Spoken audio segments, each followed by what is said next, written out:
ड्रायव्हरचं जीवन किती अवघड असतं तुम्ही या घटनेवरून अंदाज लावू शकता। एक जिवंत माणूस डोळ्यासमोर जळून राख झाला, काळजाला हेलावणारी ही घटना यूपीच्या सोनभद्र जिल्ह्यामध्ये घडलेली आहे। एका ट्रकने दुसऱ्या ट्रकला टक्कर दिली आणि ती टक्कर एवढी जोरदार होती की ड्रायव्हर आतमध्येच अडकून पडला।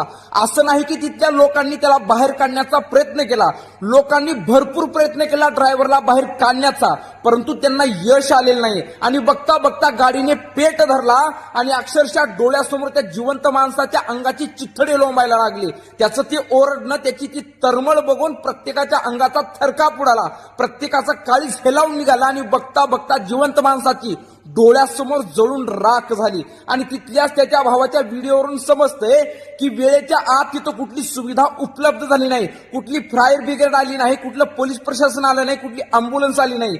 याचाच अर्थ प्रत्येक ड्रायव्हरने आपली काळजी घेणं खूप गरजेचं आहे। तुमची एक चूक तुमचं आणि समोरच्या ड्रायव्हर